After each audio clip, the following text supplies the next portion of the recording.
Puji Tuhan, selamat malam saudara yang saya kasih dalam nama Tuhan Yesus Kristus. Malam hari ini kita mau sama-sama mendengarkan perenungan firman Tuhan yang saya sampaikan dan saya berikan pada saudara untuk kita dapat mendengarkan dan merenungkan firman Tuhan ini.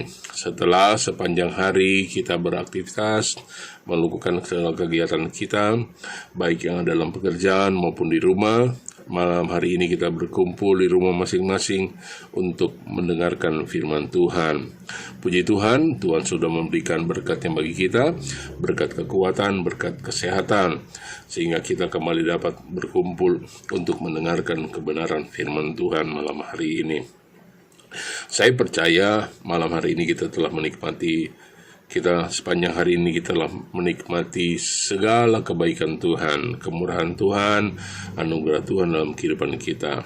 Mari kita berikan waktu kita untuk mendengarkan kebenaran firman Tuhan dengan sepenuh hati. Puji nama Tuhan, jemaat Tuhan yang ada di pusat maupun di jemaat cabang, yang saat ini semua ada di rumah masing-masing. Mari kita datang untuk mendengarkan kebenaran firman Tuhan. Puji Tuhan, namun sebelumnya saya akan berdoa buat kita. Bapa di surga, terima kasih buat kebaikan-Mu, pemeliharaanmu, kasih sayang-Mu bagi kami semua, sehingga malam hari ini kami kembali boleh ada berkumpul bersama-sama dalam rumah tangga dan keluarga kami untuk ada di rumah dan mendengarkan kebenaran firman-Mu. Mari Tuhan, senantiasa Engkau memberkati kami, Engkau mengurapi hamba-Mu, bahkan kami semua, biar firman-Mu itu memberikan kekuatan dalam kehidupan kami, untuk kami melangkah di hari-hari yang penuh dengan masa-masa yang sangat sulit.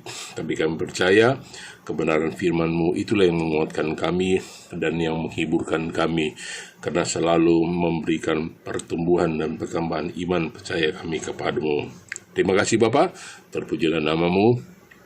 Kami akan mendengarkan firman-Mu di dalam nama Tuhan Yesus Kristus. Haleluya. Amin.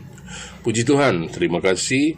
Malam hari ini kita sudah berkumpul bersama-sama untuk mendengarkan firman Tuhan. Malam hari ini saya akan menyampaikan firman Tuhan yang terambil di dalam Mazmur pasal 32 ayat yang ke-6. Dikatakan begini, sebab itu hendaklah setiap orang saleh berdoa kepadamu selagi engkau dapat ditemui. Sesungguhnya pada waktu banjir besar terjadi, itu tidak melandanya. Malam hari ini saya beri tema berdoa meluputkan pencobaan dalam kehidupan kita. Berdoa meluputkan pencobaan dalam hidup kita. Hari-hari ini bukan semakin baik, tapi kita ketahui bersama semakin sulit, dan dalam tantangan kian bertambah hari lepas hari. Kita dengar keadaan-keadaan situasi di saat-saat ini, bagaimana COVID ini melanda di setiap daerah, makin hari makin bertambah. Nah, saudara, bahkan diingatkan dalam firman Tuhan, kita selalu harus waspada dan berjaga-jaga. Kenapa? Iblis sedang berkeliling. Firman Tuhan katakan dalam 1 Petrus pasal 5 ayat 8 berkata, dia berjalan keliling sama seperti singa yang mengaum-ngaum dan mencari orang yang dapat ditelannya. Apapun yang menjadi mangsa iblis, itu adalah orang-orang percaya, karena dia ingin merekam dan ingin membawa kita menjadi pengikut, menjadi jatuh dalam banyak hal. Saya memperhatikan bahwa yang dicari iblis, yang dimangsa iblis, yang dijerat iblis adalah orang-orang percaya, karena orang-orang dunia sudah berada dalam cengkeraman iblis. Iblis mencari musuh-musuhnya, yaitu siapa? Orang-orang yang percaya, yang tidak berjaga-jaga. Tidak berjaga-jaga dalam hal apa? Tidak berjaga-jaga dalam doa. Ada banyak pencobaan yang harus dihadapi oleh para pengikut Kristus atau orang-orang percaya, anak-anak Tuhan. Dan untuk bisa menang dalam melawan setiap pencobaan yang ada adalah melalui doa. Mungkin saudara bisa melihat, merenungkan hal-hal yang terjadi, bahkan kebenaran-kebenaran firman Tuhan yang hari-hari ini disampaikan oleh hamba-hamba Tuhan di gereja, melalui live streaming, melalui online, dan berbagai macam hal. Banyak hal yang saya perhatikan selalu diingatkan berdoa. Itu sebabnya Yesus pernah mengingatkan pentingnya berdoa. Penting berdoa karena iblis sedang berkeliling. Dia berkeliling memasang jerat, memasang satu perangkap supaya kita terjerat dan terperangkap di dalamnya. Itulah sebabnya saya perhatikan dalam firman Tuhan dikatakan Yesus menegur muridnya saat berada di Taman Getsemani. Kalau saudara membaca dalam Injil Matius pasal 26, kita coba perhatikan Injil Matius pasal 26, ayatnya yang ke-40.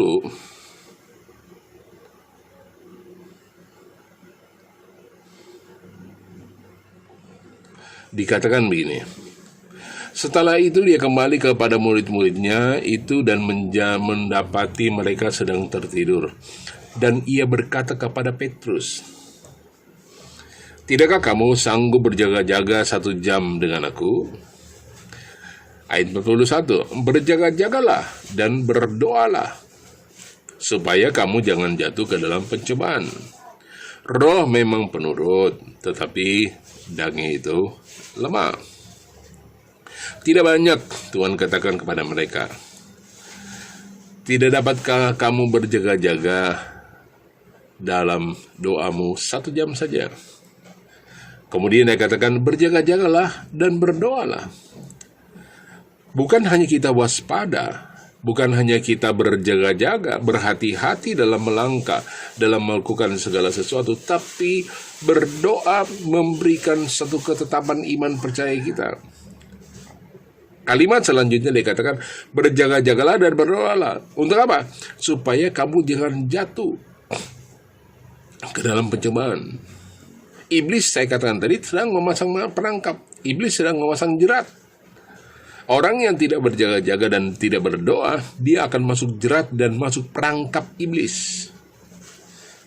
Roh dikatakan memang penurut, tetapi daging lemah. Untuk mempertahankan roh ini dalam keadaan daging yang lemah hanya dengan berdoa. Yesus mendapati murid-muridnya tertidur. Sesungguhnya roh mereka mau berdoa, tetapi daging mereka lemah. Karena tidak berdoa, para murid-murid akhirnya tidak siap menghadapi pencobaan. Sewaktu Yesus ditangkap di Taman Getsemani, saya perhatikan tempat di mana Yesus sedang berdoa. Injil Matius pasal 14 ayat 50 berkata, "Semua murid itu meninggalkan dia dan bahkan melarikan diri." Kenapa? Tidak sanggup, tidak kuat. Mereka tidak berdoa dan berjaga-jaga.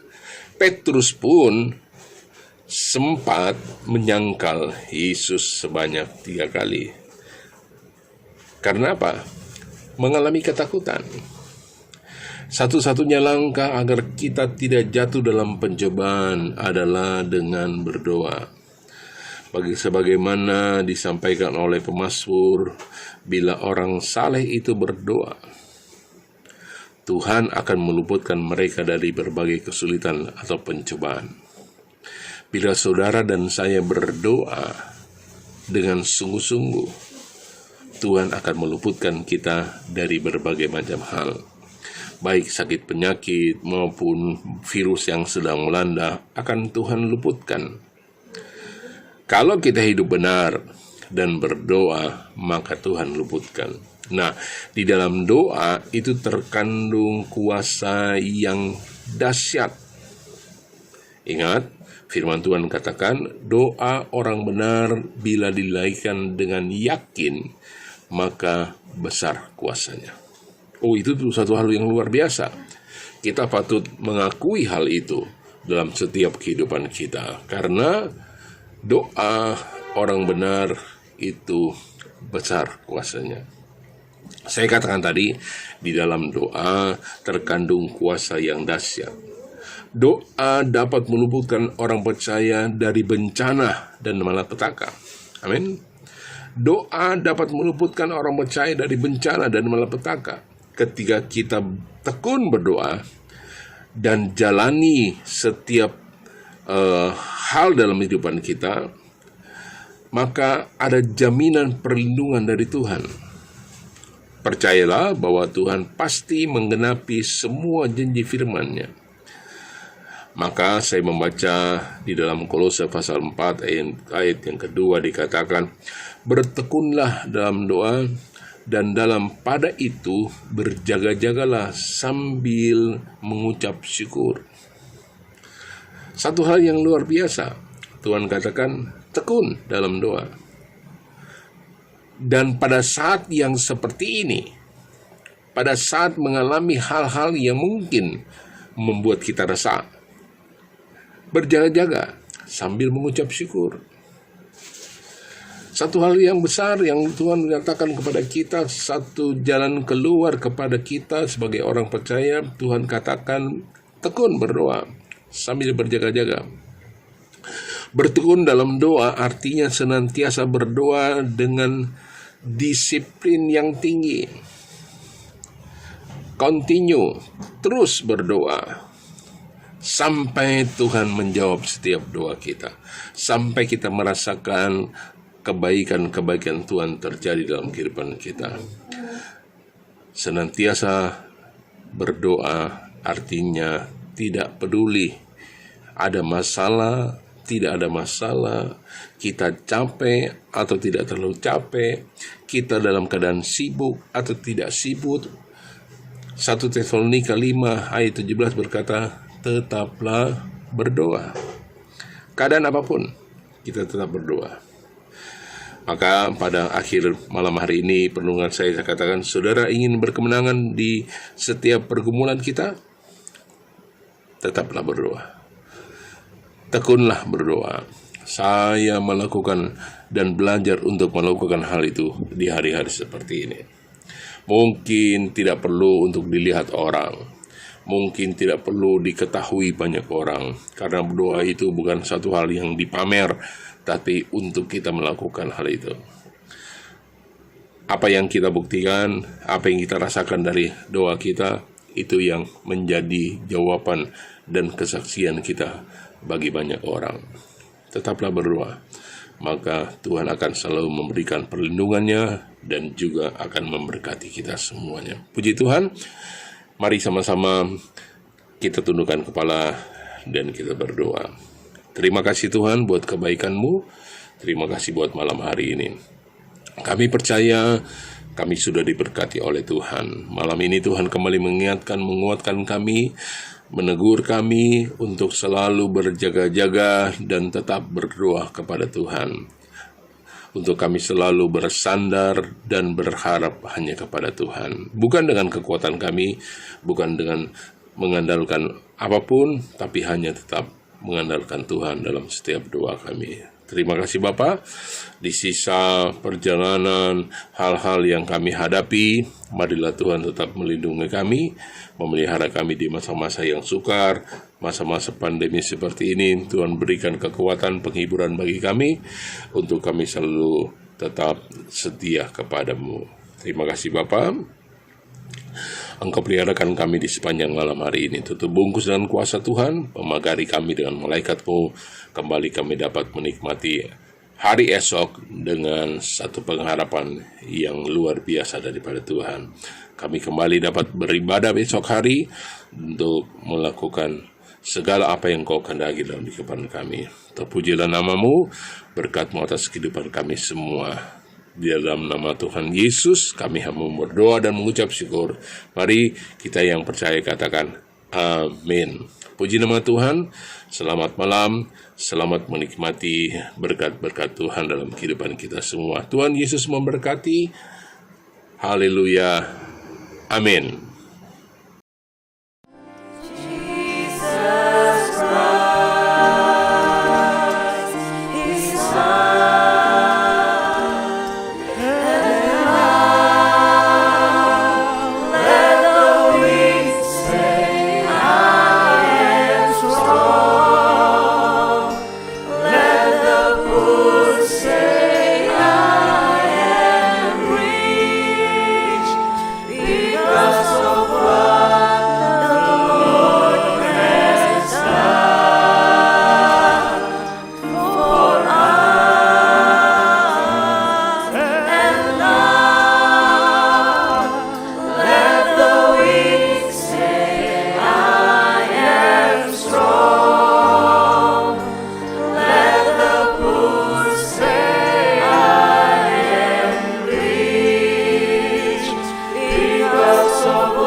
Gerejaku adalah rumahku.